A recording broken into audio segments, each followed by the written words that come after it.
welcome back to my YouTube channel Mysterious Earth. Time travel real story with proof.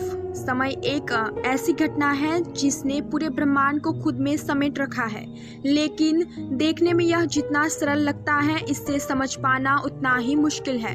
ऐसा माना जाता है कि समय ऐसी इकाई है जो निरंतर आगे बढ़ती रहती है और इसे बदला या रिपीट नहीं किया जा सकता है। लेकिन समय समय पर ऐसी घटनाएं और व्यक्ति सामने आते हैं जो यह दावा करते हैं कि उन्होंने समय की यात्रा की है। समय यात्रा का दावा करने वाले लोगों पर बहुत से लोग इस वजह से विश्वास नहीं करते क्योंकि समय यात्रा से जुड़े दावा करने वालों के पास कोई सबूत नहीं होता। लेकिन आज मैं आपको समय यात्रा से जुड़ी एक ऐसी घटना के बारे में बताने जा रही हूँ जिसके अनेकों ऐसे सबूत मौजूद हैं जो इस समय यात्रा को सच साबित करने के लिए काफी थे। तो चलिए जानते हैं समय यात्रा करते समय कैसे हुई रुडोल्फ फ्रांस की मौत। जून 1951 के मध्य की एक रात करीब 11:15 पर न्यूयॉर्क के टाइम्स स्क्वायर पर अचानक एक आदमी प्रकट हो गया है। वह अचानक बीच चौराहे पर कैसे आया किसी को पता नहीं चला। उस व्यक्ति ने बहुत पुराने समय के फैशन वाले कपड़े पहन रखे थे। उस व्यक्ति के हाव भाव से साफ पता चल रहा था कि वह वहां अपनी मौजूदगी से बेहद हैरान था।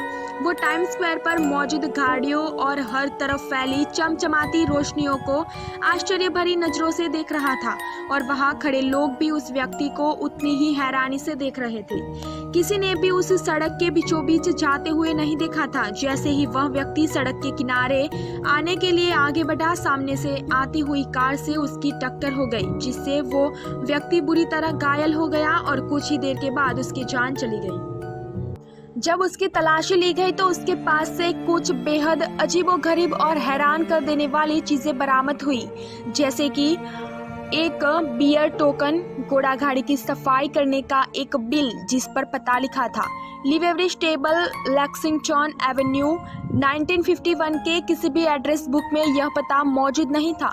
लगभग 70 की पुरानी करेंसी के नोट और सिक्के भी उस व्यक्ति के पास से मिले। इसके अलावा एक बिजनेस कार्ड मिला जिस पर नाम लिखा था डॉक्टर रुडोल्फ फ्रांस और एड्रेस 5th एवेन्यू न्यूयॉर्क। साथ ही साथ उसके पास एक लेटर भी मिला जिस पे वो न्यूयॉर्क से फिलाडेल्फिया भेजा जाना था और उस लेटर पर सन 1876 की स्टैंप भी लगी हुई थी। रुडोल्फ फ्रांस के इस व्यक्ति के पास से मिली सभी चीजों में एक बात खास थी, वह यह थी कि यह सारी चीजें पुराने होने के बावजूद बिल्कुल नई हालत में था। इस केस की छानबीन का जिम्मा कैप्टन हुबर्ट रिहम को दिया गया। कैप्टन हुबर्ट जब बिजनेस कार्ड पर दिए एड्रेस 5th एवेन्यू पर पहुंचे तो उस एड्रेस पर उन्होंने एक ऑफिस मिला जहां के लोग रुडोल्फ फ्रांस के इस नाम के किसी भी व्यक्ति को नहीं जानते थे। कैप्टन हुबर्ट ने उस समय की सभी टेलीफोनिक डायरी और एड्रेस बुक को चेक किया, लेकिन उन्हें इस नाम के किसी भी व्यक्ति का कोई भी अता पता नहीं मिल सका।